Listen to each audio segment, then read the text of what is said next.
Boa noite, pessoal. Sejam bem-vindos, bem-vindas a mais uma aula aberta. Eu aqui estou com a minha parceira Tami. Tami, Boa noite, gente. vamos começar então? Bora. Bora lá. Quer falar um pouquinho sobre o que é essa aula aberta? Quer que eu compartilhe? Porque daí eu compartilho e já sigo em frente, pode ser? Não, pode ser. Eu vou falar bem rapidamente aqui. Então, boa noite. Estou feliz de estar aqui com vocês. A casa está cheia para a gente falar de como hackear a cultura. Mas o meu recado aqui é que estamos dando essa aula aberta, né? Uma aula aberta gratuita, que é uma pílula ali de um pouco dos conceitos de culture hacking, mas tem também bastante coisa nova, além do conteúdo do curso. Nós estamos com curso aberto, com turma aberta, que vai começar agora em maio, então a aula é óbvio também para a gente falar um pouco de como a gente enxerga esses desafios organizacionais e convidar vocês para entrar também nessa turma. Então, eu já vou logo dizendo de cara que a gente tem uma intenção, além de passar o conhecimento para vocês, né? E no final a gente vai dar um desconto ali. Só passar esse recadinho aqui para vocês já ficarem cientes, que no final eu vou falar um pouquinho mais do curso. Espero que vocês curtam o nosso encontro de hoje. E era isso, Rod. Maravilha, Tami, maravilha. Então vamos seguir. Vamos seguir com o nosso conteúdo. A gente vai começar com o check-in. O check-in a gente vai separar vocês em grupinhos menores, em salas temáticas, que é o nome que a gente dá aqui no Meet, que são os breakout rooms. A proposta que a gente tem para vocês é compartilhar, né? Vocês compartilhem em um momento em que você sentiu a força, seja a força destrutiva ou construtiva das relações de poder dentro das organizações, né? Então, de repente, você sentiu ali, não sei, a força de uma cadeia de comando ou de relações de poder talvez não tão hierárquicas, enfim. Vamos começar, vamos esquentar os motores aí, ah, quebrando vocês em salas menores. Tami, pode quebrar o pessoal, somos em 60, então pode quebrar em 20 salas, mais ou menos, para ter mais ou menos umas 3 pessoas por sala, pode ser? Tami? Tô aqui. Ah, desligou minha câmera. Tô aqui, tô quebrando aqui as 20 salas. Ordem aleatória. É isso aí, gente. Que Pronto. agressividade, né? Abrir salas. Tô aqui É isso aí, chegando já. pessoal. É só clicar em participar.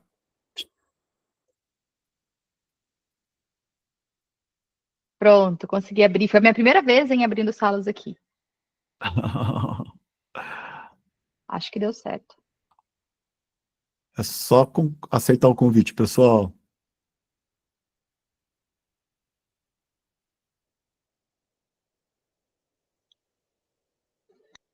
A galera tá entrando. Você não consegue ver as salas por aí, né, Rod? Deixa eu ver, Tami, peraí. Engraçado. Consigo enxergar essas salas. Acho que só a pessoa. Nossa, gente, deu só duas. Duas o quê? Eu coloquei 20 salas. Só dividiu em 2 salas, então volta Você tudo. acredita? Putz, Volta tudo. eu tô achando que ele não aceita 20, viu, Rod? Não, aceita sim. Aceita. Aceita. Faltou um zero só. Não, ele tá apagando, eu coloco 20, ele apaga. Pessoal, houve um erro ali. Foram 2 salas ao invés de 20. A gente vai redefinir e vai dar certo agora, tá? Confiem na gente, confiem na gente. Confiem, confiem. Confiem. Boa. Agora sim. Não, agora foram 20? Descobri um bug. Aham. É, porque o zero também não funciona. Você tem que clicar no botãozinho Você de tem que subir. clicar no botão Ah, e clicar para subir. Se você é, coloca o número 20, ele não vai. Ele é, apaga o zero. é. Agora Agora vai. sim, tem as 20 criadas. Rapaz, Tá foi todo rápido. mundo abrir salas. Agora, novamente, agora vai, hein?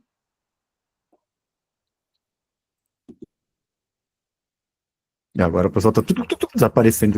Isso aqui é teste para saber quem são os fortes que vão continuar, entendeu? Com a gente. E estão Sim. curiosos para saber o que a gente vai falar.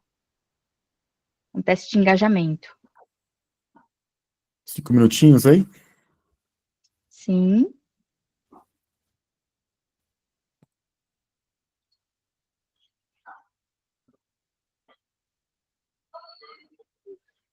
Ó, sala 12, coloca alguém na sala 12, porque eu não vou entrar lá. Arrasta as pessoas que estão entrando para a sala 12, ou outra sala que não tem gente.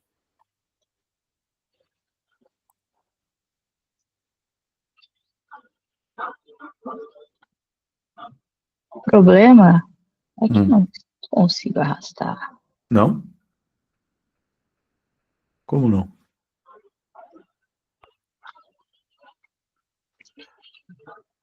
É, peraí.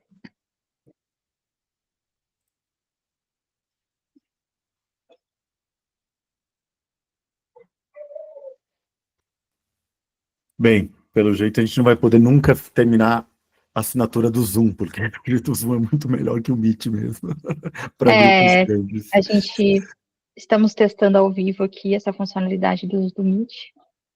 Agora sim.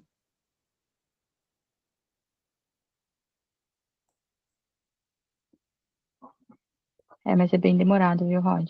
Você consegue arrastar? Consigo. Tá. Mas as pessoas que estão. Quem está entrando, veja se está recebendo um convite para uma sala para vocês entrarem e fazer um check-in ali, para compartilhar como é que você. Para compartilhar sobre essa pergunta da tela. Thales, você não recebeu o convite, Thales? Você está sem áudio. Eu entrei, mas apareceu uma pessoa, saiu e. Não, mas ela vai voltar, fica tranquila. Bom, aí. Porque senão você fica entrando e saindo, aí nunca. Com certeza, eu concordo. Ó, eu posso voltar lá. Volta Aqui, lá, volta lá. Volta lá, vamos ver. Eu joia. vou ver aqui, ó, na sala 1 tá com todo mundo online, tal, 2, 3, coloquei na 12. Estamos no check-in. Quem está chegando agora está no check-in, em salas menores, para vocês conversarem sobre a pergunta que está na tela, compartilhar o momento que você sentiu a força das relações de poder nas organizações. Legal, boa tarde. Boa tarde, Boa Alan. tarde. Ó, praticamente só tem 3 pessoas que não receberam o convite, então as demais é porque não entraram mesmo. Deixa eu Tá bom. só ver essas Beleza. 3 aqui. E quem não quiser entrar também na sala, tudo bem.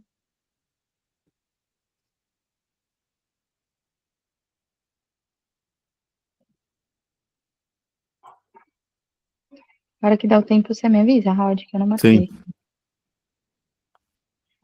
Mais 2 minutinhos, só para a galera esquentar um pouquinho.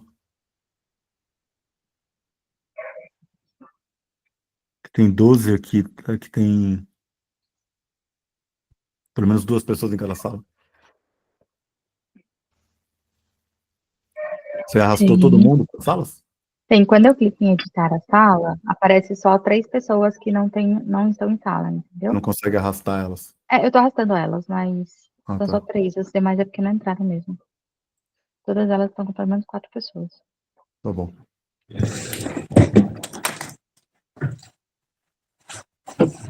Tami, Olá. eu recebi o convite da sala 18, mas a pessoa que tá lá, eu acho que ela não tá na chamada. Porque não falou nada. Tá bom. Ah, provavelmente. É, porque tem, acho que a Célia tá lá com você. Beleza. Obrigada por avisar, Thaís.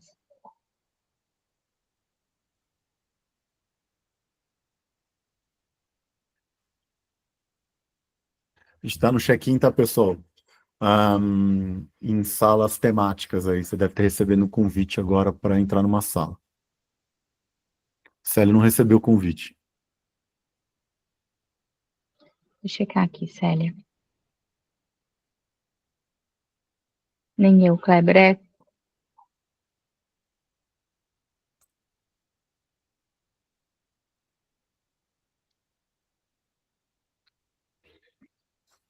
Tudo bem. Mais um é. minuto a gente vai retirar as pessoas mesmo e a gente começa. Vamos ficar aqui mesmo, tá, Célia e Kleber? Eles não dá para colocar eles, é isso? Não aparece o nome deles? Liberado. Parece, mas o que que acontece? Para eu chegar até lá embaixo, Não, é mas coloca em um qualquer par, sala. sabe? É, tô fazendo isso agora. É isso, para arrastar o nome é chato, né? É chato. Ele não vai.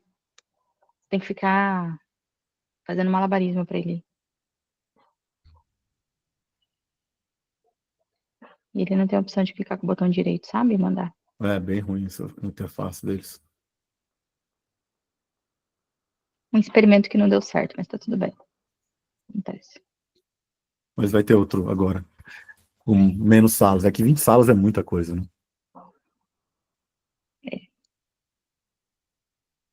Beleza, Tami, vamos tirar todo mundo já, então. Quem conseguiu conversar para esquentar os motores, conversou. Vai ter 30 Pronto, então. segundos ainda para se despedirem. Vou encerrar as salas. Fechar as salas.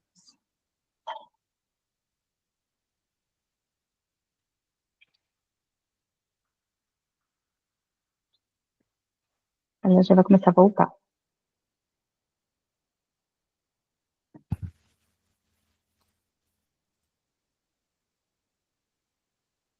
E aí, conseguiu? Encontrou alguém, Thales, lá?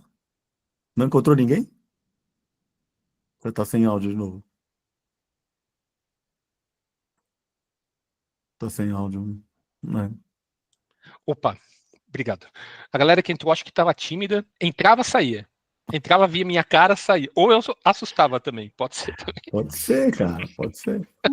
Poxa, já voltou, caiu, né?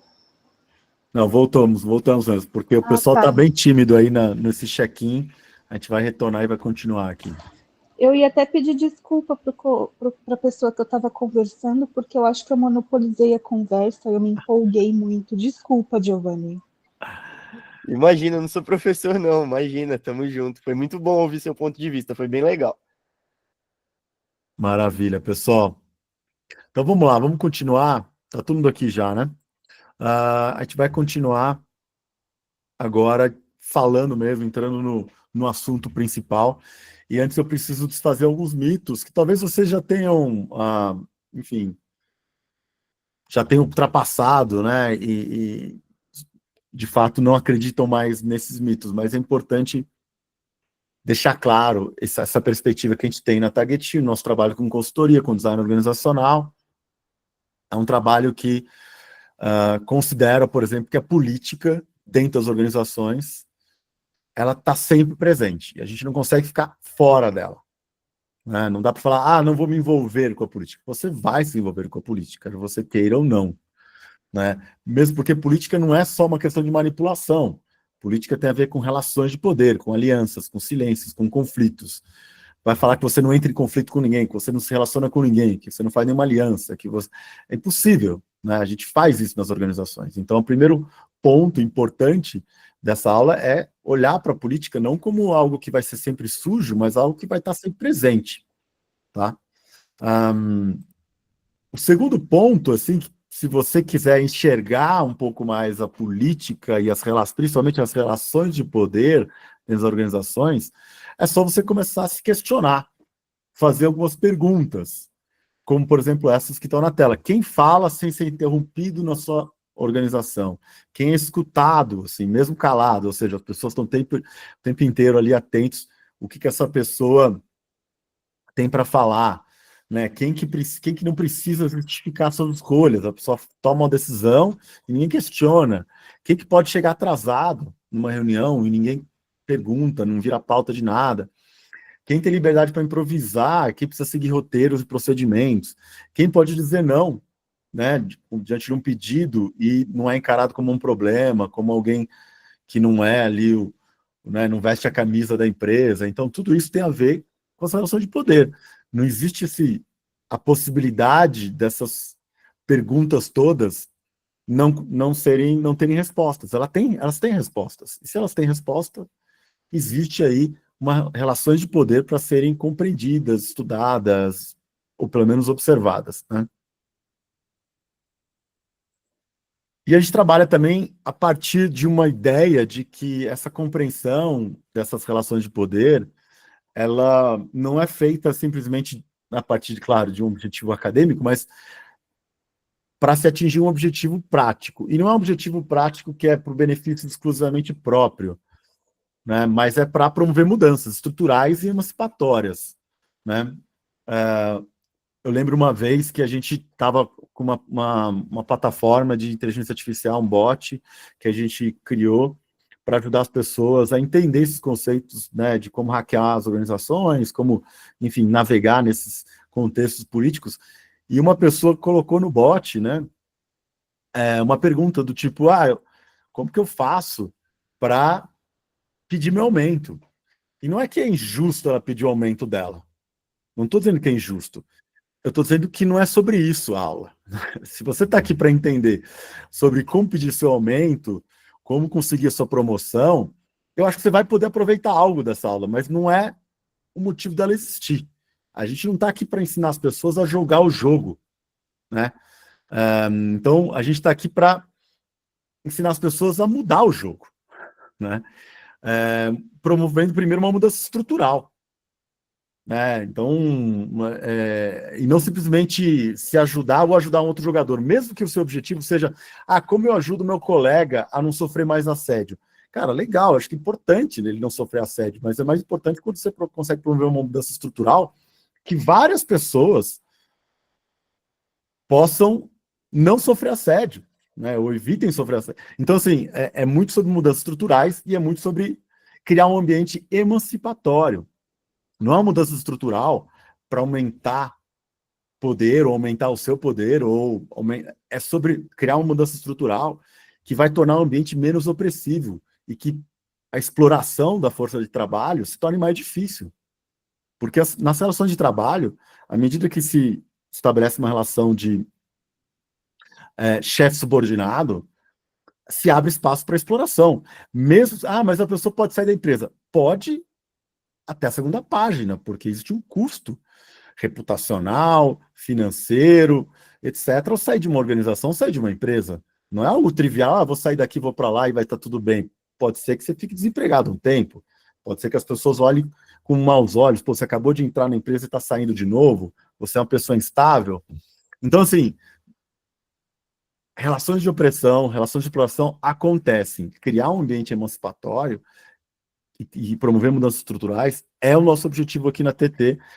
E quando a gente trabalha com culture hacking dentro do nosso curso, é sobre isso que a gente está falando, tá, gente? Não é sobre hackear para eu ter meus benefícios, para ter meus privilégios, para sustentar os meus privilégios, para ter mais poder e pura e simplesmente. Não é sobre isso. É importante reforçar isso, que parece óbvio, mas às vezes a gente cai nessas armadilhas de, poxa, mas e eu? E eu? Né? E o meu, né? E o meu salário, o meu cargo, e minha autonomia? Claro que é importante, mas é sobre isso que a gente está falando, tá? Trazendo de maneira concreta, tá? Eu tenho aqui 3 tipos de mudanças práticas que, com frequência, dentro dos nossos trabalhos de consultoria, a gente faz, tá? A gente promove, a gente propõe, a gente atua. A primeira é criar espaços de dissenso. Né? Dissenso é o oposto do consenso. Então, assim, como que a gente cria canais para as pessoas expressarem suas opiniões, trazerem seus contrapontos, expressarem suas dores e viverem seus conflitos? Os conflitos vão existir. Você pode colocar eles para baixo do tapete, fingir que eles não existem. E vai gerar uma série de disfunções e patologias. Mas a nossa pegada, o nosso trabalho, muitas vezes, é criar esses espaços seguros para as pessoas discordarem umas das outras. Assim como é a nossa pegada e nossa prática, muitas vezes, explicitar e dar visibilidade. Né? Então, as coisas ocultas, né? Aquelas negociatas no corredor, tudo isso vai estar presente? Vai, sempre está presente. Mas a gente consegue trabalhar para aumentar a visibilidade, explicitar mais os acordos. Se a gente não nomear esses processos, não nomear essas relações, não nomear esses fenômenos, a gente não consegue mudar nada, gente. Porque aquilo que acontece nas sombras, a gente pouco consegue mexer estruturalmente. A gente consegue só navegar. E talvez se beneficiar disso. Mas mudanças estruturais passam por um processo de visibilidade, explicitar aquilo que é oculto. O terceiro tipo de mudança prática que a gente faz é distribuir autoridade. Tá? Então não basta ter aquele discursinho, né? Aqui a gente tem autonomia e com responsabilidade. Não, é preciso criar acordos, né? Pactuar realmente como que se decide, quem participa das decisões, e principalmente evitando uma concentração excessiva de autoridade em um grupo pequeno de pessoas, ou até em uma pessoa. Né? Então, essa distribuição de autoridade é um elemento importante no nosso trabalho. Então, quando a gente está falando em mudanças estruturais, em ambiente emancipatório, a gente está falando basicamente sobre esses 3 tipos. Eu estou fazendo aqui, obviamente, uma simplificação, mas vai passar, e vocês vão ver depois, a gente vai ter um exercício que a gente vai explorar exatamente o que seriam esses tipos de mudanças e como fazê-las, mas é basicamente sobre esses 3 tipos de mudança, tá? A gente acredita que com esses 3 tipos de mudança, muitas outras mudanças podem se desencadear e serem positivas de diversas maneiras para as pessoas e para as organizações. Agora eu vou começar a compartilhar um pouco o que a gente descobriu, tá? Nesse trabalho com design organizacional, com transformação, com mudanças organizacionais. A gente completa em 9 anos esse ano de trabalho, né, na TT. E aí, claro, tem pessoas na TT, meus sócios, alguns deles têm mais experiência ainda. E o que a gente conseguiu aprender em relação a essas relações de poder e como que a gente navega elas? Primeiro é que sempre existem ganhos ocultos. Não tem, assim... E eu vou entrar em cada uma delas, mas sempre existem ganhos ocultos. A segunda, o discurso esconde as dinâmicas de poder com frequência. E a gente precisa atuar de forma oblíqua e não bater de frente. Então vamos entrar um pouco mais a fundo em cada uma delas. E a qualquer momento, se você tiver alguma dúvida, levante a mão. Vai ser um barato abrir aqui para você trazer sua dúvida e a gente conversar. Isso aqui não precisa ser uma aula puramente expositiva, tá bom? Então fica à vontade para levantar a mão. Então, continuando, né? Sempre existem ganhos ocultos, né? Não tem como não ter esses ganhos ocultos, né? Alguém está ganhando algo, principalmente quando existe algo que incomoda algumas pessoas ou muitas pessoas, uma dor, um problema. Se aquele problema existe e várias pessoas se sentem incomodadas com aquilo, é porque alguém está ganhando com aquilo, né? Então, quando a gente propõe uma mudança para resolver um problema, sempre vão ter pessoas que vão perder com essa mudança e pessoas que vão ganhar com essa mudança. Não dá para achar que, não, mas eu quero bem de todo mundo, eu quero bem da organização, vou propor algo, todo mundo vai sair ganhando. Ok, pode ser que todo mundo ganhe em algum aspecto, mas tem gente que vai perder em algum aspecto também. Tá? Então, porque existem ganhos que não estão óbvios, que não estão explícitos, que não estão escancarados. Esses ganhos ocultos, muitas vezes, eles não são intencionais. Não é que as pessoas arquitetaram de maneira maquiavélica um sistema para elas se beneficiarem, serem privilegiados desse sistema. Não, muitas vezes elas nasceram nesse sistema. Elas foram contratadas, elas entraram nessa organização onde as coisas já estavam arranjadas daquele jeito. Ou elas ascenderam e subiram a um cargo que já tinha aqueles benefícios, já tinha aqueles privilégios, né? Então, os ganhos ocultos, eles vão estar lá, quer você queira ou não. E existe uma chance também de você, ao propor algo, você impacte um ganho oculto que você mesmo tem, que você vai perder algo. Tá? Então, reconhecer isso é importante para começar a entender essas relações de poder. O poder tem a ver com esses benefícios, com esses ganhos, que muitas vezes são ocultos, né? E não é sobre identificar vilões e culpados, porque, gente, não é sobre isso. A gente não vai conseguir mudar estruturalmente nada se a gente identificar que não, o problema é o fulano, é o Beltrano. Se a gente trocar essa liderança, tudo vai melhorar. Vamos deixar de lado um pouco esse maniqueísmo, essa ideia de que existe alguém realmente muito... Claro, existem psicopatas? Existem, não vou negar que não existam psicopatas, mas a maior parte das pessoas não são psicopatas, gente. Não são. Mas os sistemas, eles levam a relações de subordinação. Eles levam a relações opressivas. Eles diminuem a nossa capacidade de estabelecer uma conexão empática com as pessoas. Isso está bem até estudado, assim, né? Quando alguém vai subindo na cadeia de comando, a pessoa vai perdendo essa capacidade de ter empatia pelos outros. E é menos sobre o cérebro dela e mais sobre o contexto onde esse cérebro está inserido. O segundo ponto é que o discurso esconde essa dinâmica de poder. Tá, então isso é outra coisa que a gente aprendeu e estudando, conversando, enfim. Os discursos, eles escondem essas dinâmicas. E aí tem 3 tipos básicos de discurso que são muito comuns em esconder as dinâmicas de poder. Meritocracia, discurso de que pessoas são melhores que outras e que elas merecem, então, mais benefícios, mais autoridade, mais poder. Tecnocracia, que é possível ter uma visão técnica, objetiva de tudo que acontece no mundo e é possível tomar decisões baseadas nessa visão objetiva e técnica. E a ideia de que somos uma família, e nossa, poxa vida, e essa analogia com família, que é muito comum nas organizações que buscam, né, uma certa relação um pouco mais horizontal, mais modernex, mas que, por vezes, esconde dinâmicas de poder extremamente tóxicas e opressoras. O Heráclito até trouxe um chorinho ali. Talvez a sua família seja uma família opressora e tóxica.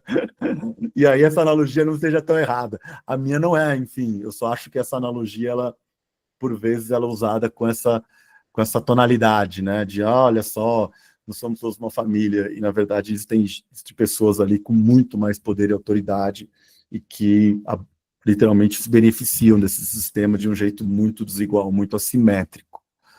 Tá?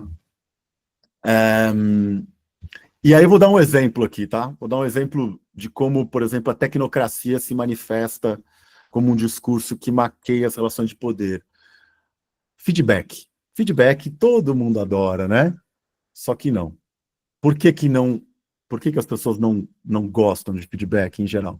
Porque o feedback, por vezes, ele é só uma máscara para uma relação de subordinação, de opressão. Então vem cá que eu vou te dar um feedback, né? Ou seja, vem cá, você, uma pessoa incapaz, incompetente ou imatura, e eu, superior, melhor, maduro, mais competente, vou te ensinar como trabalhar. Né? Então, o feedback, claro, o que eu estou falando as pessoas não dizem, mas o feedback ele esconde essa premissa de que existe alguém ali que detém a visão da verdade, do que é bom, do que é ruim, e que outra pessoa precisa estar ali para escutar e aprender com essa pessoa. Então, o feedback ele é, por vezes, né, uma ferramenta extremamente útil para alguém poder dominar né, uma outra pessoa dentro das organizações. E vocês, talvez por isso, muitos aqui sintam um pouco de enjoo, ansiedade ao ouvir falar, ao ser chamado para uma sessão de feedback. Não é à toa. O mais interessante dessa ideia do discurso, que ele esconde as dinâmicas de poder, é que a gente pode também aproveitar essa mesma lógica. A gente pode também buscar um discurso, só que com sentido contrário, ou seja, pode ser o mesmo tipo de discurso, pode ser até um discurso tecnocrático, como esse, que o feedback é importante para as pessoas se desenvolverem, porque os gestores sabem como desenvolver as pessoas que estão abaixo deles e eles conseguem desenvolvê-las dando feedback. Esse é um discurso tecnocrático que esconde essa relação de subordinação. Você pode usar um discurso análogo a esse, mas para defender uma proposta que distribui autoridade, que explicita acordos, que muda as regras do jogo. Então, o fato de existir um discurso tecnocrático, ou de que somos uma família, e que ele esconde as dinâmicas de poder mais opressoras, não significa que, ao tentar mudar essas dinâmicas, eu preciso abandonar esses discursos. Eu posso também utilizar esses discursos. Vou dar um exemplo bem recente.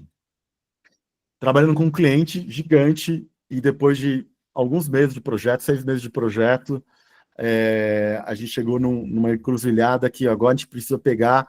É um projeto que trabalha com a galera que atua no chão de fábrica. Basicamente, existe um prejuízo calculado aí de 70 milhões por ano por conta de turnover no chão de fábrica. É uma organização gigante, obviamente, né? 70 milhões de prejuízo, de custo por conta do turnover no chão de fábrica. Para tratar esse problema, a nossa proposta é, obviamente, escutar as pessoas que estão no chão de fábrica e ajudar a mudar a estrutura para melhorar as condições de trabalho, porque, obviamente, né, e aquilo que a gente foi em loco observar, esse turnover está muito ligado às condições de trabalho.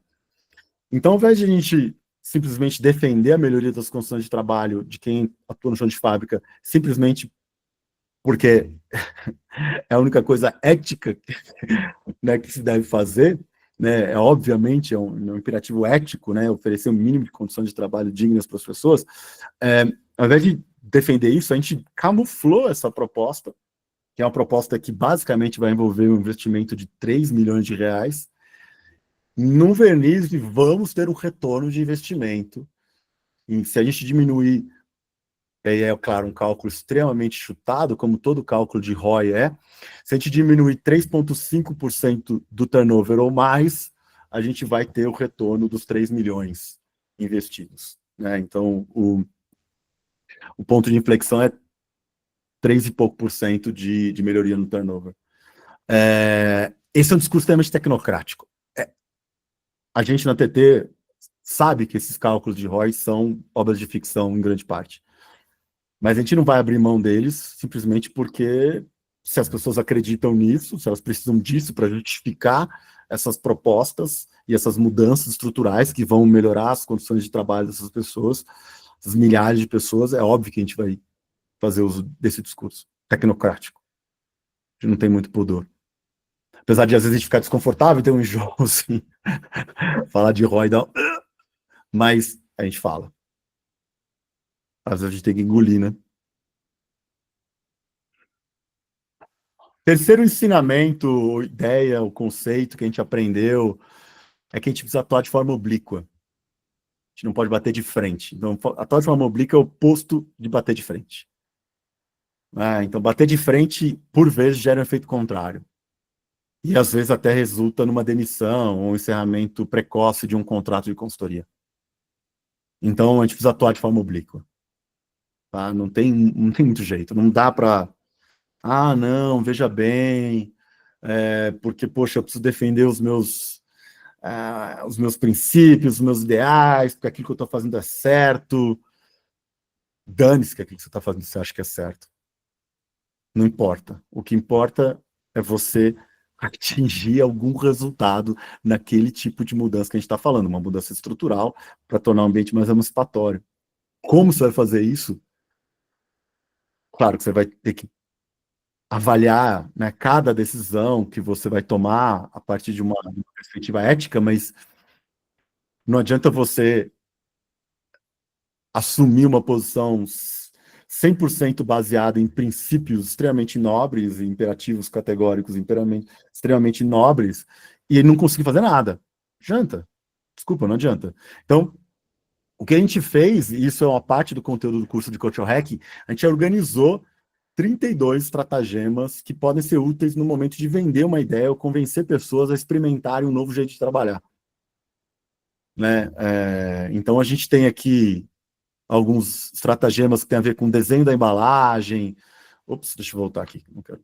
Desenho da embalagem, desenho de normas sociais, dissonância cognitiva, construção de hábitos, arquitetura de escolha, desenho de incentivos, promoção de emoções. Então, tem 32, e a gente entra neles com mais detalhes no curso de Culture Hacking. São vários, e a gente está sempre estudando eles, estudando outros estratagemas que a gente sistematizou, que são basicamente maneiras, né, técnicas, práticas, e conceitos que são úteis para quem quer fazer esse trabalho, de vender uma ideia, convencer alguém a trabalhar de um jeito diferente.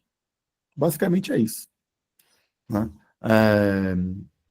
É um pouco assim, poxa, aquilo que a gente está descobrindo, aquilo que a gente está fazendo nos clientes, vai muito além de trabalhar com design organizacional. A gente trabalha com algo que é mais furtivo, que é mais oblíquo, que é aquele jogo de cintura do brasileiro, e aqui é um jeito de sistematizar esse jogo de cintura. Trazendo como exemplo, aqui tem 3 aqui, do desenho de embalagem, né, que é essa cor amarela. 3 estratagemas.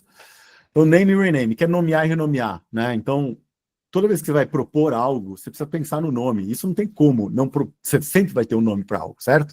A questão é, se você, de maneira consciente, não pensar no nome que você vai dar para as coisas, você pode escolher o nome errado. Um nome que não te ajuda a vender aquela ideia, né, as pessoas a entrarem e participarem daquele experimento, daquela nova maneira de trabalhar. Então, nomear algo não é algo que você pode, né, fazer um opt-out, não fazer, deixar de fazer, você sempre vai nomear. Então, que você nomeie de maneira consciente, sabendo dos impactos, né, e pensando sobre o que você associa ou dissocia ao escolher um nome, né? O que você está associando ou dissociando ao escolher aquele nome? daquela proposta que você está fazendo. A gente vai ver um exemplo prático daqui a pouquinho.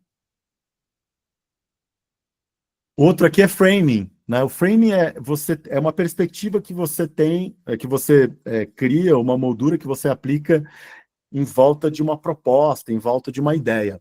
Toda ideia, toda proposta, ela está contextualizada, você sempre contextualiza ela, né? Por que eu estou propondo isso? O que tem a ver com, né, com nossa realidade? Esse é o framing que você aplica, né? Não é o conteúdo da proposta, é aquilo que está em volta da proposta. Então, essa perspectiva que você aplica, ela precisa também ser escolhida. Você sempre vai ter um framing, não dá para você não ter um framing. A questão é, eu vou ter um framing mais consciente do meu interlocutor, da pessoa que eu quero convencer ou não? Claro que eu quero ter um framing mais consciente. Se eu fizer um framing que basicamente faz todo sentido para mim, mas não faz nenhum sentido para a pessoa que eu estou apresentando aquela proposta, não vai dar certo. Por exemplo, tinha uma vez que um sócio meu estava querendo propor licença paternidade, muito além daquilo que está na lei, que é ridículo, né? Porque se a gente está falando de um ambiente mais igualitário, a gente está falando, sim, de homens tendo uma licença paternidade muito maior do que a lei exige, obviamente, né? Muito bem, a ideia de licença paternidade não é uma ideia muito palatável, né? Vamos dar uma licença paternidade de 3 meses. Não é muito palatável para a maioria dos boards e dos C-levels do mundo afora. Então, esse meu sócio, ele deu um frame diferente para essa proposta.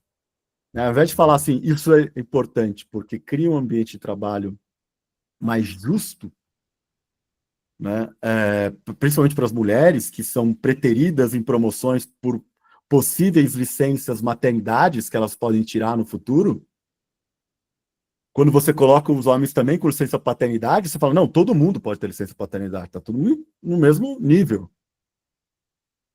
Ao invés de defender essa ideia, ele defendeu, ele fez, porque, claro, era um C-level só de homens, ou 90% de homens, ele defendeu a ideia de que, olha, os homens, eles precisam estar perto dos seus filhos homens, para passar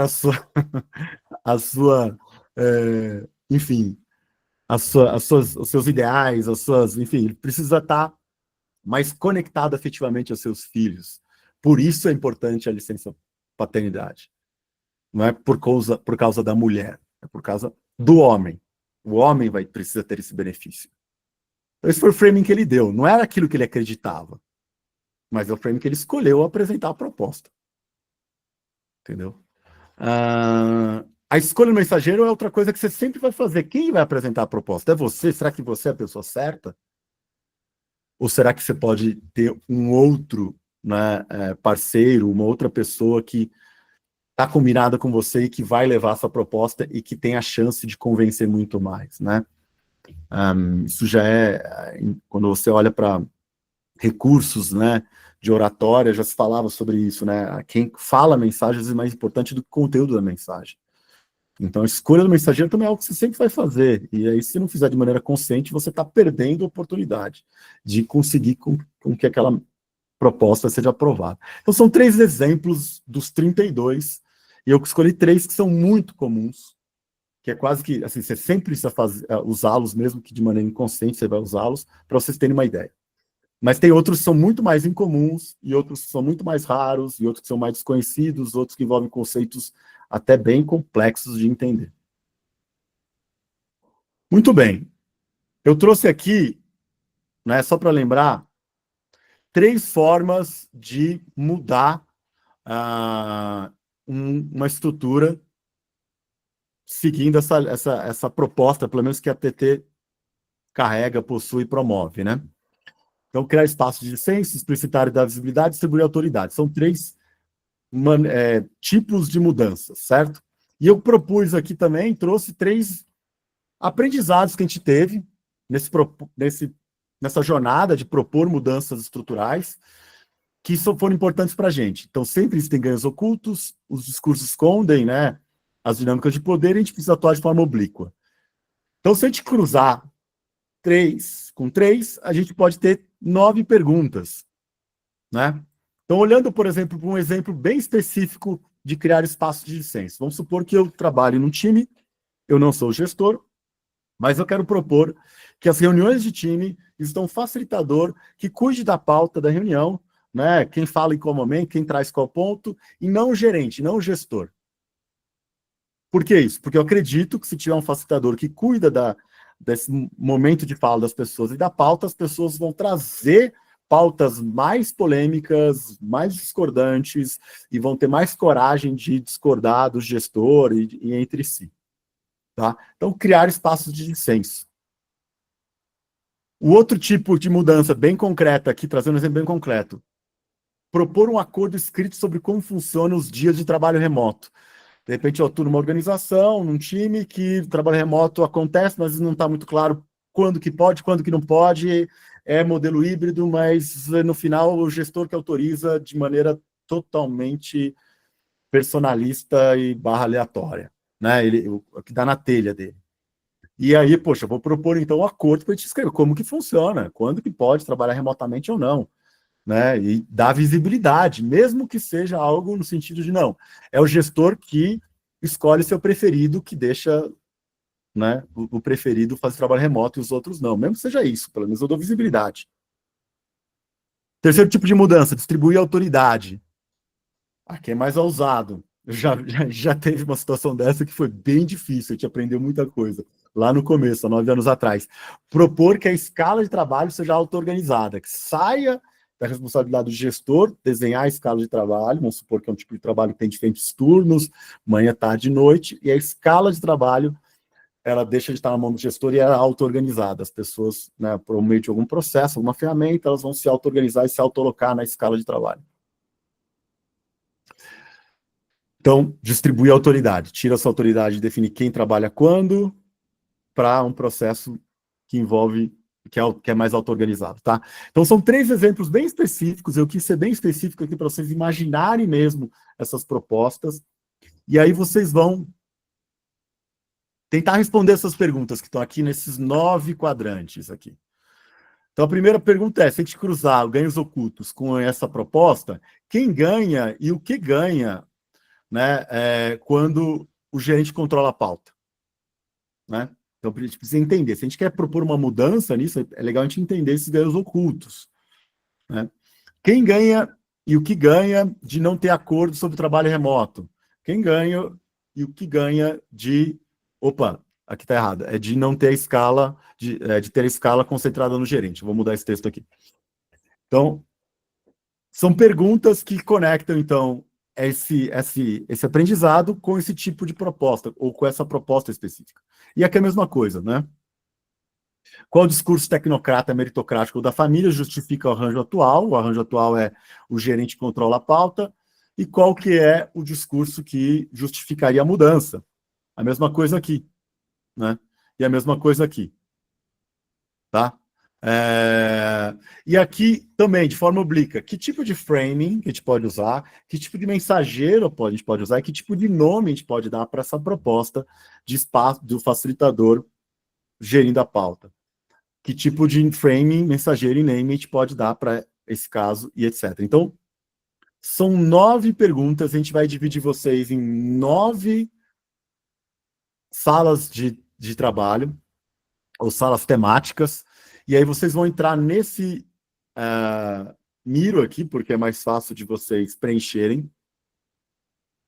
Nesse Miro aqui, não precisa todo mundo entrar no Miro, mas é importante que pelo menos 2, 3 pessoas por sala entrem no Miro. E aí vocês vão escolher um quadrante desse, coloca o número da sua sala, né? Não precisa não precisa estar aqui. Você pode ir para outro não lugar. está mostrando o Miro. Tá, vou fazer de Está novo. compartilhando o Miro? Vou fazer de novo. Ele tá com um bug de mudança aqui de compartilhamento. Então, quando você entrar no Miro, vocês vão ver aquele quadro que eu apresentei, só que aqui no formato do Miro, né? E nesse quadro, vocês vão ter, então, esses 9 quadrantes para serem preenchidos. Tá vendo aqui agora? Então, os 9 quadrantes para vocês preencherem. E aí, cada sala vai escolher um quadrante, né? Se você chegar primeiro... Pode falar. Eu acho que o link que a Tami botou é do Canva e não do Miro. Eu tô passando, eu não passei ainda o Miro. Pode crer. Tá bom. Obrigado. Então, vocês vão escolher qual quadrante desses 9, vão só colocar o número aqui da sua sala, só para você poder também escolher. Eu queria discutir sobre discurso que tem a ver com isso, talvez você tenha alguma preferência. Então, você chegou na sala primeiro, você está com a câmera aberta, vai lá, escolhe o quadrante, coloca o número da sua sala, pega para você aquele quadrante e começa a conversa e começa preenchendo. A ideia é que vocês preencham com, por exemplo, os ganhos ocultos, os discursos, os estratagemas sendo aplicados, né? Que nome que você daria? É claro, a gente não está falando de uma organização específica, a gente está falando de maneira geral. Então você vai trazer algumas possibilidades de nome, de mensageiro. Eu chamaria alguém que seria, sei lá, um diretor, um gerente, mas será que é possível? Enfim, discutam cada um desses aprendizados aplicados a cada um desses contextos de transformação que estão aqui descritos no Miro. Tudo bem? Alguma dúvida, pessoal? Aqui do lado tem aqui o que é name, rename, escolha o mensageiro, se vocês tiverem dúvida, tá? Mas é isso. Vamos dividir em 9 salas aí, Tami? E vocês vão ter Já tá dividido. 15 minutinhos, galera, para trabalhar. Tá tempo suficiente, sem pressa, e é bastante gente por sala, pelo menos 3 pessoas tenho certeza que vão participar, tá? Participe, que vai ser divertido, depois a gente conversar sobre isso, acho que vocês vão curtir. Já pode colocar o tempo definido aqui como 15, Rod? Ou a gente fecha Pode já depois pôr manual? 15 definido aí. Que daí todo mundo vê o timer ali. 15, ok. Eu vou pôr Agora também eu acho que 15. vai, hein, a criação de salas. 9 salas, né? 9 salas. Tem número a sala, né? Show de Tem. bola. É isso aí, galera. Bom trabalho aí. Depois a gente volta para bater um papo. Sala.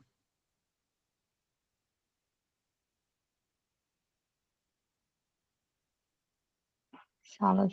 Você não consegue ver as salas por aí, né? Cara, é muito ruim, cara. Eu achei bem ruim mesmo. Mas deu certo. Cleiton, depois o Cleiton, Débora também que tá aí. Vamos ver se vocês receberam o convite. Aqui para mim tá que todo mundo recebeu.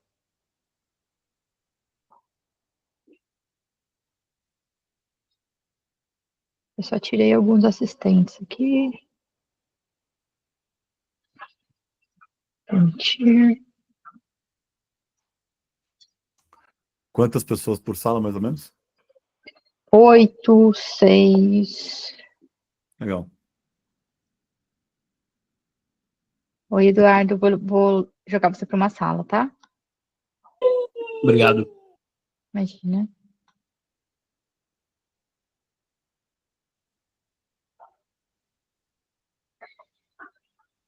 Felipe, você recebeu aí o convite? Oi? Tá com o áudio fechado, Felipe.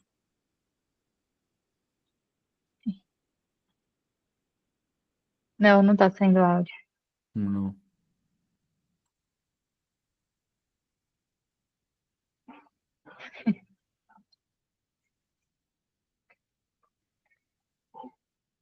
Cinco pediu ajuda.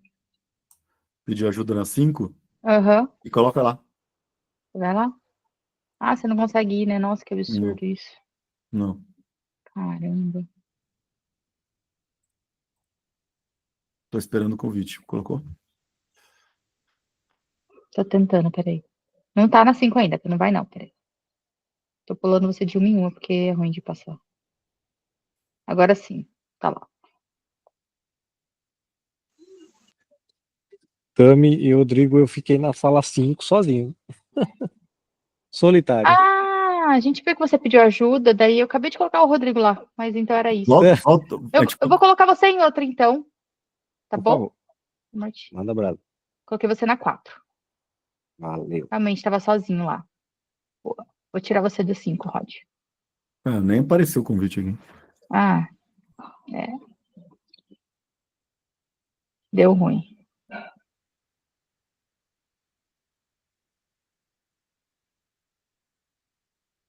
A 5 tá todo mundo offline. O que eu descobri é que as pessoas que já entraram e saíram, ele considera como uma pessoa dentro das salas. Da chamada. Você não dá para saber quem tá na sala e quem não tá. Dá para saber, mas as pessoas tem algumas pessoas que ficam cinzinhas mais claras. Eu acho que são pessoas que já entraram nessa chamada, mas já saíram. Oi, Lamartine, não deu certo? Na 4? Tá no mudo. Ainda não apareceu nenhum convite para mim, para na sala 4. Ah, não Só tem um acredito. aviso lá em cima, só tem um aviso Então, lá em peraí. cima dizendo toque para voltar para a sala 5. Eu vou. Agora vai. Veja se Agora agora vai apareceu. aparecer. É, Oi. Aê, faltava um botão aleluia. aqui. Pronto.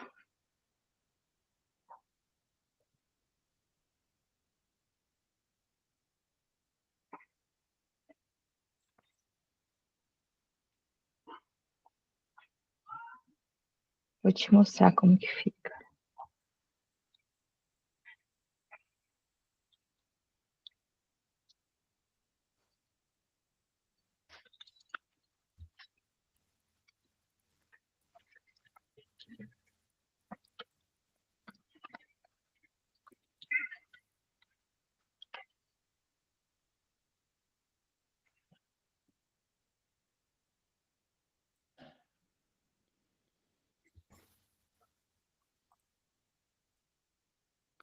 Então, quem tá cinza nessa imagem, aí é quem tá lá, mas não tá lá, né? Então, minha desconfiança é de que são pessoas que estão offline já. Ou não entraram lá direito.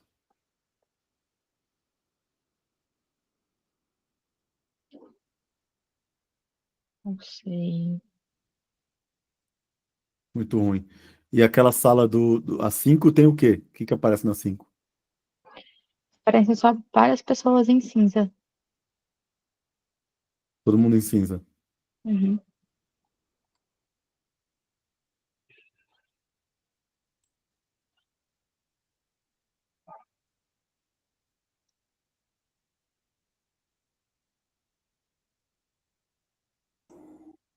Tem duas salas que não foi ativada, né? É a 5 mais outra que não tá ativada.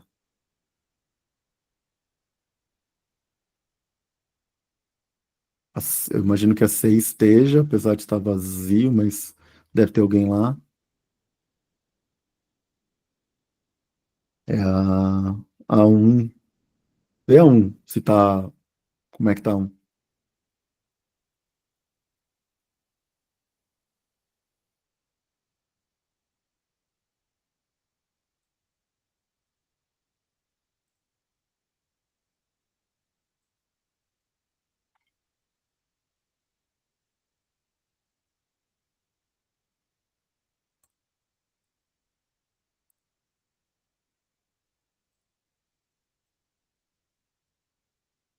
Você viu, Tami? Ah, eu tava falando aqui, eu tava no mudo, não vi. Sim, todas têm. A que tem menos é a 7, se eu não me engano, a 8 que tem duas pessoas só, mas é só a 6 mesmo que não tem ninguém. A 5, quer dizer. Só a 5 que não tem ninguém. O resto É, a tem. 8 também não aparece aqui. Não Mas escreveram a 8 nada, tem né? duas pessoas online. A 1 Pelo tem, menos gente a online. 1 tem. Ah, tem, Tem. não, tem, já tá escrito ali. A 3, a 4 tá bem ativa. Como que você vê isso? Ué, no Miro? Ah, eu tô vendo. Eu tava aqui vendo quem tava online e offline no Meet. Sim, acho que isso Ele tá deve ser. vendo? Eu acho que eu tô cansada.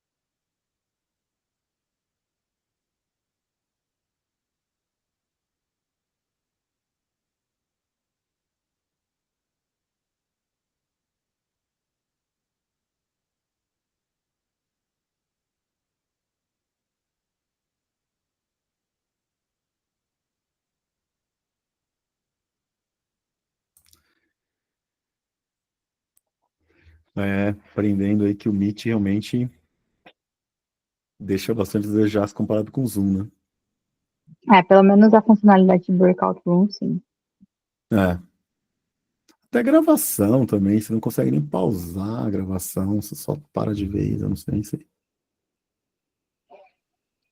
A sala vai terminar em 7 minutos. Quem está assistindo a gravação vai ficar ouvindo a gente aqui falando. E é Vai. isso. Porque. Não sei se dá para parar. Será que funciona se pausa? Não. Será? Não sei. Melhor não testar. Não, porque não tem um botão de. Só tem de stop, né? Não sei se. Então. Stop provavelmente vai gerar um arquivo. Estamos testando ao vivo uma nova o Meet, mas quando tiver salas temáticas, o ideal é fazer pelo Zoom mesmo. Pelo menos por hora. Acho que sim.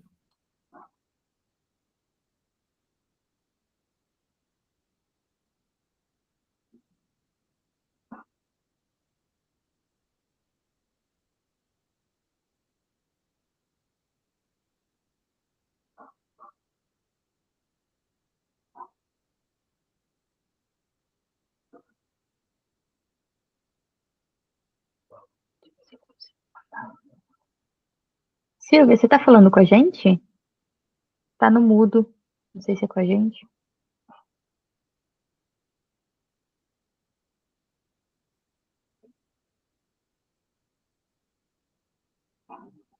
Oi, eu estava numa Oi. sala com 2 pessoas, com mais uma pessoa, e aí eu saí da sala porque eu estava procurando o link do Miro. Entendi. Você quer voltar para a sala, né? Então, mas aí você me fala, como é que eu consigo acessar o link do Miro que eu não encontrei em lugar nenhum? Espera aí que eu já te... veja agora aqui na mensagem.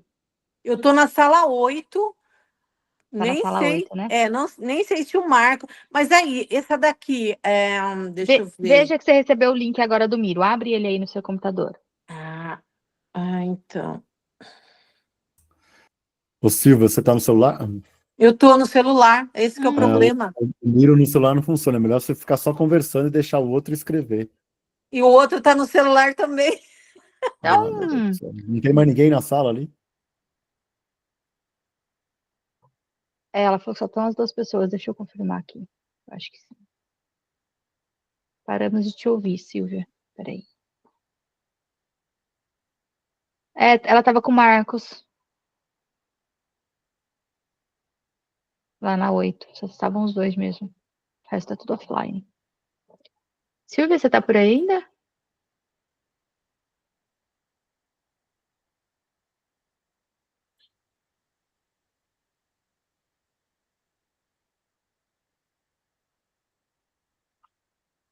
Ela tá saindo da reunião, tá caindo.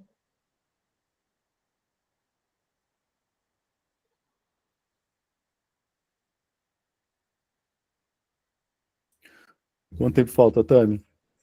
3 minutos? 4 minutos.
2 minutos.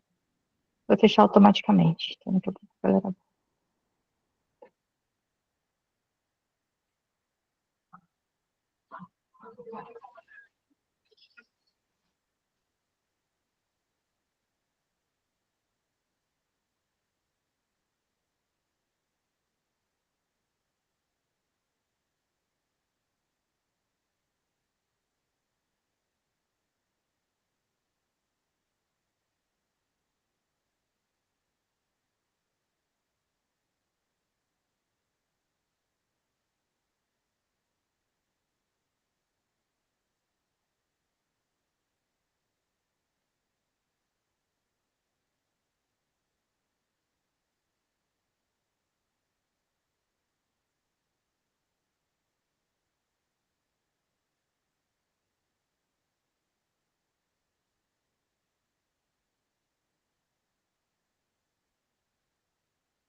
Galera tá voltando. Sim, voltamos. Muito bom, muito bom.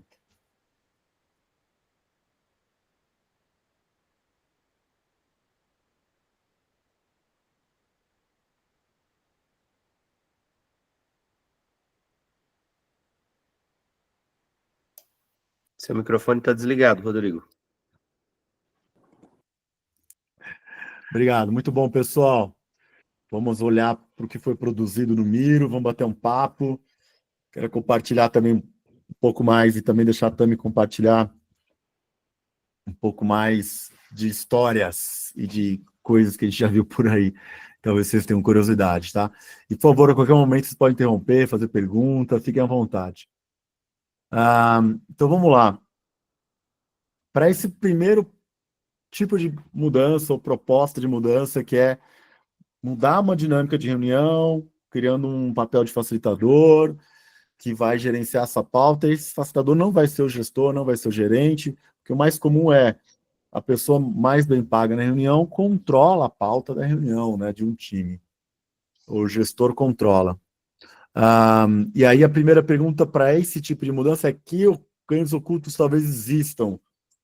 E aí o gerente, ele direciona a pauta, é um ganho oculto óbvio, não é nem tão oculto, né? O gerente dá voz a quem está em conformidade, esse aqui é... Quer dizer, né, você concorda comigo, você pode falar, não concorda? Ah, não, fica quieto aí, não quero te ouvir. O time não perde tempo planejando, pode ser um ganho oculto ali, né, no sentido de as pessoas acreditam, pelo menos, que elas ganham tempo porque a pauta está terceirizada para o gestor e ele controla tudo. O gerente ganha a sensação de ser insubstituível. Genial, genial. Afinal, quanto menos autoridade tem um gestor, mais ele parece ser algo substituível, né? Então tem aquela sensação de segurança. Poxa, se eu não estiver lá, se eu tirar férias, poxa, as pessoas não vão conseguir nem tocar a reunião nem acontece direito, ela acontece de um jeito totalmente estruturado, e poxa vida, né? Então tem ganhos ocultos fortes aí. Mais algum que vocês conseguem imaginar? Tami?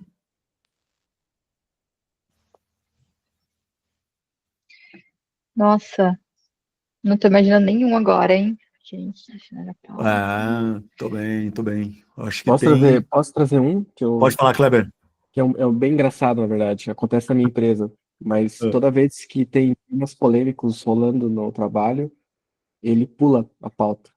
Ele Perfeito. gerencia de uma maneira a não dar tempo para falar sobre aquilo. Poxa, não vai dar, cara. Não vai dar. Ou seja, esse direcionamento de pauta, o baita ganho oculto, pode ser um direcionamento mais explícito ou pode ser camuflado, que é um ganho extra, né? Não só direciono a pauta e para falar daquilo que eu quero que seja falado, como eu faço de uma maneira que não parece que eu estou fazendo isso. É só uma consequência de não ter tempo. É um ganho extra, é um bônus, né? Tinha alguém mais levantado a mão? Alguém quer falar alguma coisa? Baixaram a mão? Pode abrir o microfone.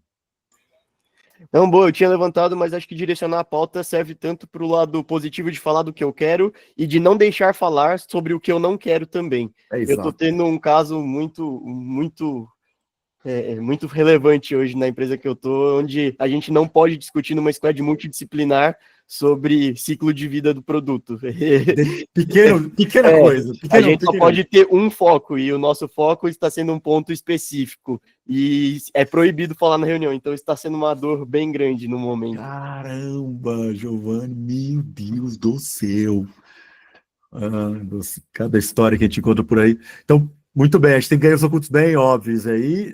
E aí a questão é, se a gente vai propor uma mudança, vai doer no calo dessas pessoas. Então a gente tem que considerar isso e pensar o que eu consigo oferecer em troca, o que eu consigo ressaltar na minha proposta para compensar essa perda. A gente não pode ignorar essa perda e falar, não, dane-se. Não, essa perda existe, o cara vai perder, ele vai ter medo, ele vai achar que vai perder foco, ele vai achar que vai perder importância, né? Então, poxa, e aqui se a gente for olhar para o discurso, ele complementa para a gente entender mais o que está envolvido ao propor uma mudança desse tipo, né?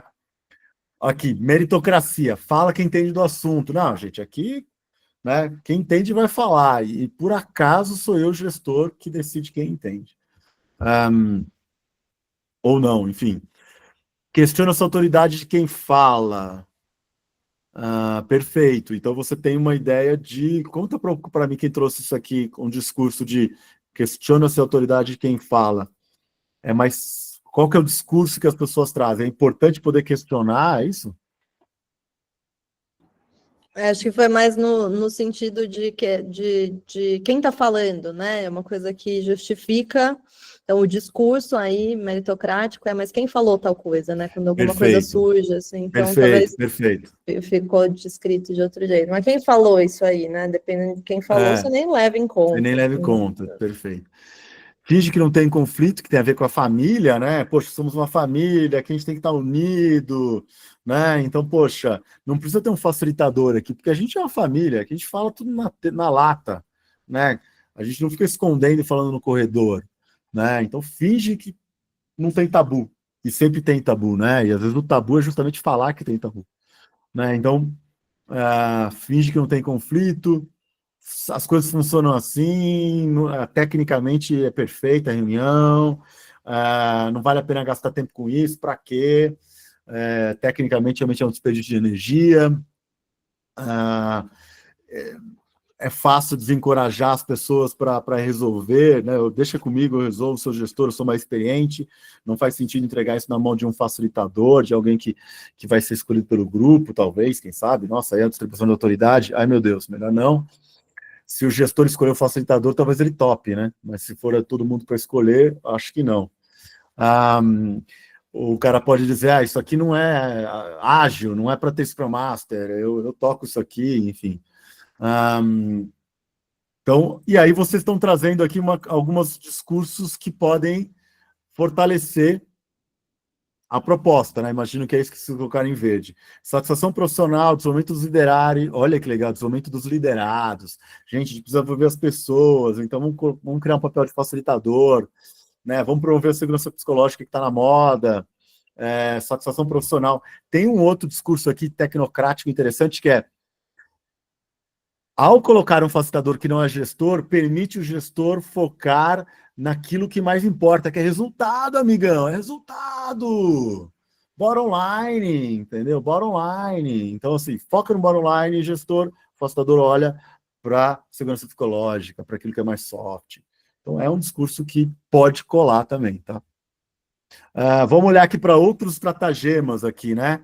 Naming, facilitando para facilitando para todos. Esse aí, se o cara for assim bem, né, bem riponga, assim, acho que vai, se o gestor for, né, dessa linha, facilitando para todos. Eu faria um name mais entendendo o contexto da organização. Pode ser que facilitador seja algo que seja aceitável como nome, mas pode ser que seja Agile Master, pode ser que seja um nome, sabe, enfim, aí você tem que pensar, entender o contexto. É difícil sugerir um nome sem entender o contexto, mas dá para pensar em vários nomes em inglês, porque normalmente coisa em inglês as pessoas gostam mais no mundo corporativo. Poxa, mas não me render isso, amiga. O que você quer? Você quer que, né? Você precisa escolher, fazer escolhas. O framing, reduzir a carga de trabalho da gerência. Perfeito, que é aquilo que eu estava falando de um outro jeito. É um framing perfeito. Você não está fazendo isso para, enfim, dar voz para as pessoas, você está fazendo isso para diminuir o cargo de trabalho da gerência. Claro, claro. Mensageiro, alguém que é um executivo, o secretário, né, um assistente, o secretário executivo da gerência, alguém que tem uma relação boa pessoal, perfeito. Quem joga tênis com o gestor? É esse que vai trazer a proposta. O cara que joga tênis com o gestor, entendeu? Não é o cara que acabou de entrar e que o gestor não confia, entendeu? Então, se você acabou de entrar e o gestor não confia em você, não é você que vai levar essa proposta. Provavelmente vai ser o cara que joga tênis, tudo bem? Vamos continuar aqui. Sobre um acordo para dar visibilidade ao trabalho remoto.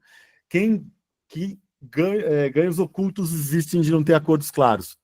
Bem, com certeza o gestor e até os favoritos do gestor, né? O gestor ganha porque ele pode manipular ou decidir de maneira ad hoc, né? Personalista, quem pode fazer trabalho remoto e quando, e aquele que é mais favorito, aquele que é mais próximo, aquele que joga tênis, aquele que até o puxa-saco, porque não, vai ganhar bastante com não ter acordos claros. Pode ter também a própria organização como um todo, a diretoria ganhar uma força de trabalho que está sempre lá quando ela estala os dedos, não tem muito acordo, entendeu? Estalou os dedos, está todo mundo no escritório, porque não tem acordo claro. Discursos tecnocráticos, meritocráticos de família, né? A gente precisa evitar horas extras, é muito custo, a gente precisa ter uma gestão mais próxima, não sei se eu confio nas pessoas, não dá para confiar hoje em dia, ainda mais essas novas gerações, as pessoas ficam jogando videogame nas mídias sociais em casa, então deixa que eu avalio cada um, né, se a pessoa tem maturidade para trabalhar ou não de maneira remota. Inclusive, maturidade é um discurso muito meritocrático aqui, né? Será que você é maduro para trabalhar de maneira remota? Eu vou avaliar, então não vamos criar um acordo, não. Medir performance é mais complicado, perfeito. Todo mundo faz assim. E se alguma coisa acontecer também, tem que vestir a camisa, galera, tem que ser da família, a família trabalha junto, então vamos evitar trabalho remoto. E aí tem discursos que vão ajudar a vender, né? Acompanhamento de desempenho é superior ao acompanhamento da carga horária, perfeito. Então você está fortalecendo a ideia de foco no bottom line e não no acompanhamento do dia a dia. Ajudar as pessoas a se organizar pode aumentar a produtividade. Com certeza, ela tem previsibilidade de quando ela pode trabalhar no remoto, ela pode aumentar a produtividade. Perfeito o discurso, ótimo framing. Reparem que o discurso tem muito a ver com framing, tá, gente? Que a gente está falando ali depois também. Se está explícito, fica mais fácil divulgar e promover internamente, desonerando RH e gestor, maior equilíbrio profissional, exatamente, engajamento e produtividade. Show de bola. Várias ideias para framing aqui nesses discursos, né? Então, a gente já tem bons frames, o naming da política, né, o nome da política pode ser, de novo, específico ao contexto, e o mensageiro parecido com o que está lá em cima, provavelmente. Talvez o mensageiro aqui seja crítico também, porque ele vai afetar ganhos ocultos de pessoas do time, que não são gestores. Então, o mensageiro também talvez tenha que ganhar um buy-in dos colaboradores que se beneficiam por serem próximos dos gestores, ou, sei lá, sempre poderem trabalhar remoto quando não tem acordo. Última proposta de mudança que está aqui. Propor uma escala de trabalho auto-organizada. Né? Vamos ver os ganhos ocultos. Gestor possui maior controle, com certeza, né? E inclusive porque ele tem um mecanismo de recompensa. Ele dá os horários que as pessoas pedem quando as pessoas vão lá e fazem o que ele quer exatamente, puxa o saco dele. Então, um baita mecanismo de poder. Menos conflitos expostos. Perfeito, isso todo mundo ganha de uma maneira. As pessoas que sabem influenciar o gestor também ganham, porque elas têm as suas preferências atendidas, né? Aqui também, né? Preferidos ganham, que é exatamente isso. Imagem de suposta organização visível. Imagem de suposta organização visível. Explique, alguém consegue explicar um pouco esse post-it aqui? Só para entender, eu não sei se eu entendi a frase.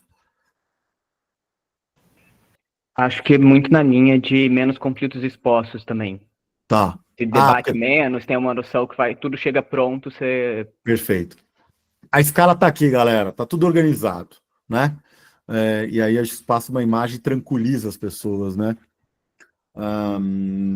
Maior dependência do gestor. Sim, o gestor, né, fica de novo no centro de tudo, o que gera benefício, inclusive porque tem um benefício oculto muito comum, né, gente? A quase toda prática de gestão que concentra algum poder no gestor ou autoridade, que é a própria justificativa do salário. Por que aquele cara ganha 3 vezes mais? Você precisa ter motivos. Se ele não tiver atributos que só ele tem, responsabilidades que só ele tem, você não consegue justificar um salário bem mais alto. Então tem um ganho oculto muito comum e quase transversal, que são as diferenças salariais. Né? As diferenças salariais gritantes, elas são muito mais fáceis de justificar quando você fala, mas o cara tem muitas mais responsabilidades que o resto do time. Sim, ele tem porque ele está concentrando muita autoridade. Né? Então, é um benefício, digamos que muito do benéfico no mundo que a gente vive, né? Ganhar um salário maior, justificar o salário maior por meio dessa autoridade concentrada, né? Como, por exemplo, decidir sobre escala, criar a pauta da reunião, etc. Qual discurso tecnocrático, meritocrático de família justifica esse arranjo? Decide quem tem experiência ou quem merece, né? A decisão é feita pela tecnologia, você tem algoritmo ali, você pode também usar essa justificativa tecnocrática, e muitas vezes o algoritmo simplesmente é montado pelo próprio gestor, que cria lá todas as suas lógicas e faz as suas exceções também. Se deixar para o time decidir da briga, né? Então essa ideia de essa família é muito unida, mas ela vai brigar. Infantilização, as pessoas não têm maturidade. Esse é um discurso muito comum, muito comum. As pessoas não têm maturidade para fazer diferente, gente. Não adianta. Por isso que a gente, né, paga mal essas pessoas, porque elas não têm maturidade para ganhar mais, e elas não têm maturidade para decidir, isso justifica também o salário delas. Tá aqui, ó, imaturidade. Tá? Precisa de alguém que faça a escala. Tá? As pessoas não têm maturidade. Tentaram fazer a escala auto-organizada com algum processo? Não tentamos, mas não adianta, as pessoas não têm maturidade. E aqui alguns discursos talvez que possam ajudar, vamos ver se é isso. Temos um momento de percepção de justiça, perfeito. Autoresponsabilização, se você participa da decisão, você se sente responsável, ótimo. Senso de pertencimento do time, maravilha, somos uma família, a gente pode pertencer mais. Quando a pessoa trabalha no horário que escolheu, será mais produtiva. Genial, genial. Trazendo uma consultoria para embasar a decisão. Perfeito argumento tecnocrático. Chama um consultor que vai justificar o porquê que é melhor, que vai falar exatamente aquilo que você falaria, mas é um consultor falando, é um mensageiro, um outro mensageiro, e isso vai te ajudar muito. Diminuição da carga do gestor. Maravilha, gente. Isso você pode aproveitar tudo no framing, tá, gente? Tudo isso desses discursos aproveita no framing. O naming, trabalho empolgante. Qual que é essa política? A política, de novo, você tem que entender a organização, o que faz sentido para elas. É um nome em inglês? Então a gente vai chamar, vai ter um sistema aqui, uma tabelinha para as pessoas preencherem onde querem trabalhar na escala, e o nome dessa tabela é, sei lá, Shift Organizer, não sei. Cria um nome que seja sexy, seja apelativo, vai ajudar a vender a ideia, tá?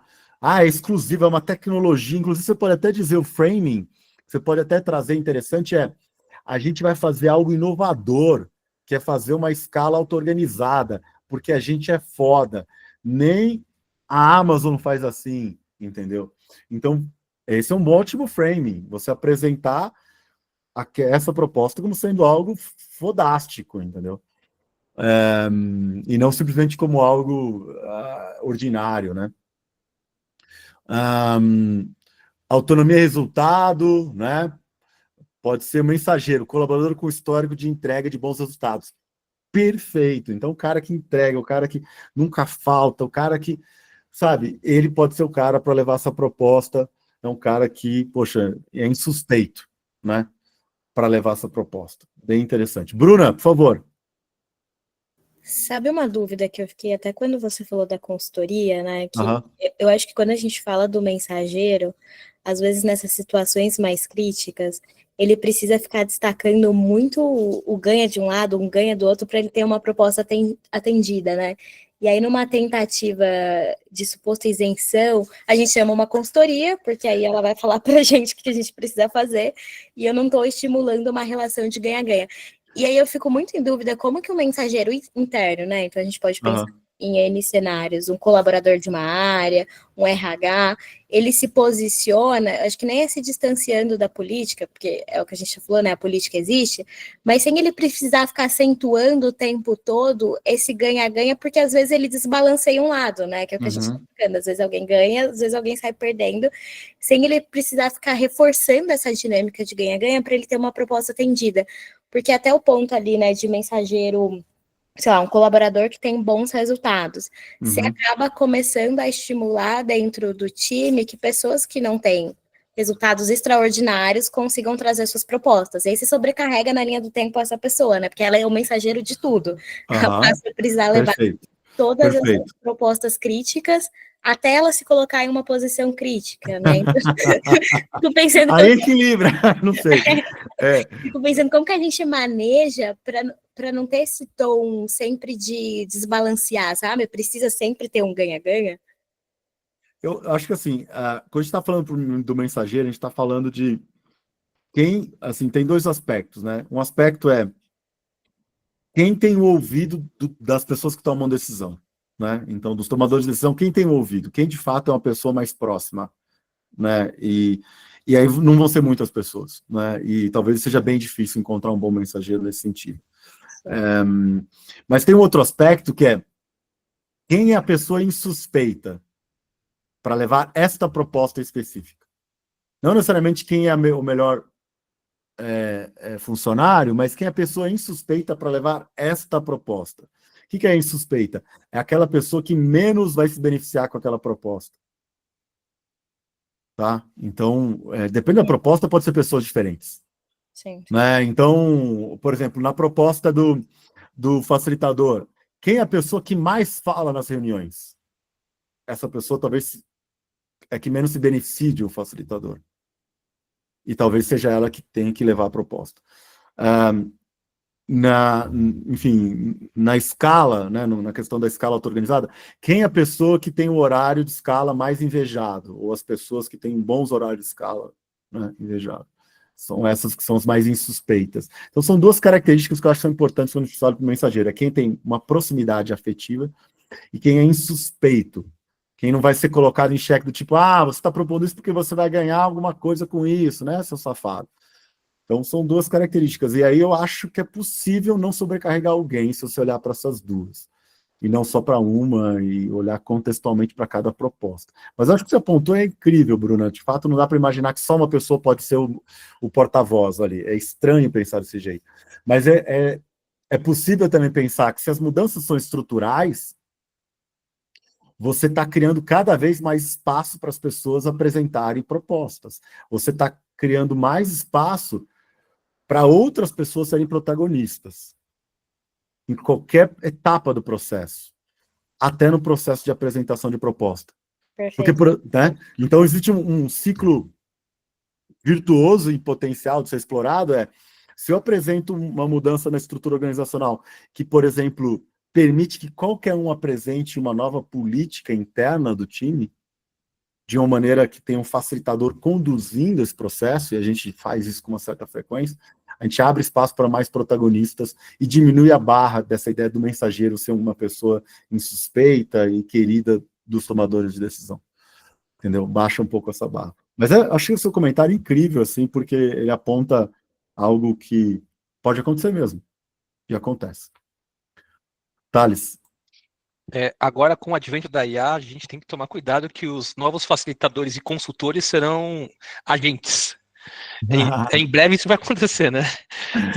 E agora eles vão ser, como eu posso falar assim, neutros, né? Eles vão trazer uma opinião neutra, né? Neutra, né, não vou falar um palavrão aqui, neutra, mas não. Mas sim, vão ser agentes, né? Vão ser modelos de linguagem, modelos de outras naturezas, e isso com certeza muda um pouco o cenário. Mas você está super certo, é um possível mensageiro. Inclusive, dá para fazer um hack muito legal, que agora eu pensei, que é criar um bot e mandar para o seu gestor, usa esse bot aqui, e na verdade você, né, já deixou ele cheio das ideias. Olá, Bruna. Olá, boa noite. Boa noite. Fiquei com uma dúvida de uma situação que a gente já presenciou, onde a gente direcionou um mensageiro para levar uma proposta, e infelizmente essa proposta foi vista com muito maus olhos, e inclusive esse mensageiro ficou manchado dentro da empresa. Como resolver essa situação? Poxa, Bruna, eu acho que não tem uma solução mágica, isso depende do contexto, né? Mas é super relevante o que você trouxe, porque pode acontecer, você fica desgastado. Eu acho que só olhar para o mensageiro é muito arriscado. Não é à toa que a gente tem 32 estratagemas, a gente tem que olhar para vários elementos ali. E a gente tem que entender que não é sobre criar um plano infalível, é sobre navegar nesses contextos que são muito instáveis e incertos, né? Então, dependendo do contexto, quando você tem um limão ali, um resultado muito ruim, você precisa agir rápido para reverter isso numa limonada, né? Ou seja, aplicar outros estratagemas em cima dele. Né? Agora, depende muito do contexto. O que vai ser? Você vai, por exemplo, trabalhar com um processo mais de dissonância cognitiva e uma autopersuasão, né? Porque isso tem mecanismos de autopersuasão que são muito interessantes, né? Onde você está menos no lugar de argumentar em prol de algo, necessariamente, mas você está usando alguns vieses, ou vieses inconscientes mesmo, para a pessoa entrar e ter o buy-in, enfim, e topar aquilo que você está propondo. Então, depende muito do contexto, mas o que você está relatando é um fenômeno bem possível. Assim, se você não tomar cuidado, você vai se desgastar. Aquilo que eu falei, né? Se você for bater de frente, não fizer o framing adequado, se você não usar outros estratagemas auxiliares, não ter outros planos B, você tem chance de se queimar, você tem chance de ser demitido, você tem chance... É super arriscado. E por isso que quando a gente fala no Coach Hack desse trabalho, a gente não fala de maneira leviana, todo mundo pode fazer, é fácil, vá lá e proponha. Não é sobre isso. Gente, é pesado isso aqui, entendeu? É preciso ter uma... Eu aprendi essa palavra hoje. É preciso ter uma ambição moral. Né? Então, ambição moral é você aspirar, ser moralmente, enfim, protagonista de algo. E incorre riscos, obviamente, essa ambição moral. Né? E eu não acho que todo mundo tem que adotar uma postura desse tipo. Não acho. Eu acho que cada um tem um contexto diferente, cada um tem uma história de vida diferente, mas é super relevante o que você trouxe, assim, é possível. Se você trouxer especificamente o caso em detalhes lá no Coach Hack, talvez a gente tenha a turma interessada em sugerir, né, se pudesse, claro, voltar no tempo, sugerir vários outros caminhos aí para evitar o resultado ruim que foi, né? E é interessante que esses mensageiros, eles eram encorajados a levarem propostas, porque a cultura era essa, e no fim foi justamente o oposto que aconteceu. Shoot the message, né? Atiraram no mensageiro, que é a tragédia bem comum, né? Enfim, muito bacana, a gente super estourou o tempo, vamos parar por aqui. Tami, você quer falar do código de desconto, imagino, né? Compartilha o código para todo mundo. E, galera, foi um prazer enorme, né? Legal, só um comentário do que a Bruna trouxe. Bem trágica essa história, mas ao mesmo tempo, quando acontece esse tipo de coisa, a gente consegue fazer uma limonada, talvez, né? Pegar essa história e trazer significado para ela, para as pessoas. E às vezes é até mais aprendizado do que se tivesse dado certo lá atrás, né? Então analisar essa história e entender como ela afetou cada uma das pessoas e debruçar sobre ela. É um bom material também esse. Total. Legal. Total. Muito bom. Gente, já passamos do tempo, somos guerreiros e guerreiras aqui, 8h30 da noite, firme e forte, fazendo vocês refletirem sobre os causos da vida e os desafios da nossa vida. do trabalho. E aí, só para fechar, eu nem vou voltar lá para a apresentação, só falando que nós temos o curso, né, de Culture Hacking, que a gente fala dos outros estratagemas, nós pegamos casos reais de organizações para trabalhar nelas, criar experimentos, olhar para os estratagemas para vender ele, né, de uma forma com maior nível de sucesso, maior probabilidade de sucesso. E eu vou passar aqui no chat o link do curso, o link já da compra, e aí a gente vai dar um desconto de 15% para vocês, né? Vai valer até amanhã esse cupom. Então, o valor do... se vocês quiserem, quem quiser tirar mais dúvidas, eu posso ficar aqui mais uns minutinhos, mas o curso ele tem 6 encontros, de 3 horas cada encontro, são todas as terças-feiras, vai começar dia 20 de maio já, e somos eu e o Rod nesse curso, mais a Tânia, que não está aqui com a gente. E o que mais? E o valor é 2.400. Olha lá, o cupom, o Rod passou de novo, e aí com o desconto vai para menos 15% e até em 6 vezes sem juros. Esse é o nosso curso. É a primeira turma do ano, talvez seja a única do ano, então a gente tá meio ocupado esse ano. A gente tá meio... Aqui na Target a gente é meio assim, sabe, freestyle. Assim, é isso que a gente vai ter esse ano, tá tudo certo. Valeu, galera. Muito obrigada por vocês estarem aqui com a gente até essas horas. Prazerzaço. Valeu. Espero que tenham curtido falar sobre poder, dinâmicas e tudo mais. Valeu, Christopher.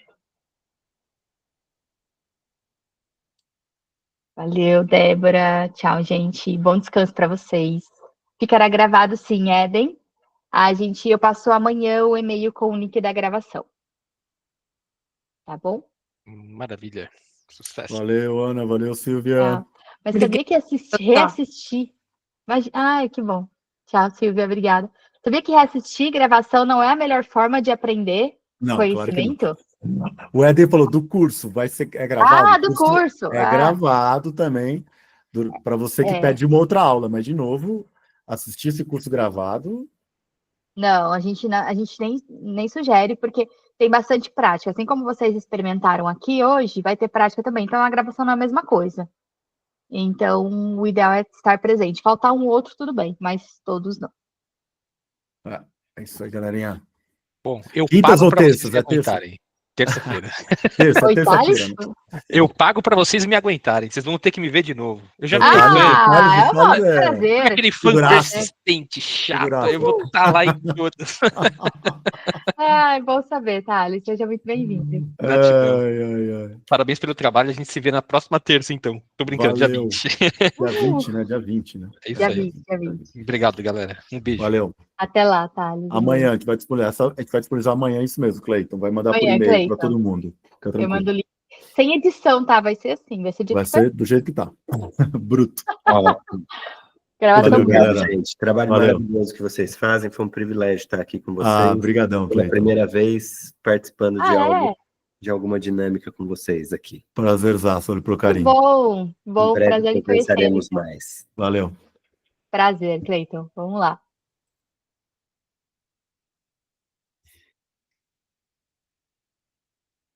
Agora tem alguns assistentes aqui.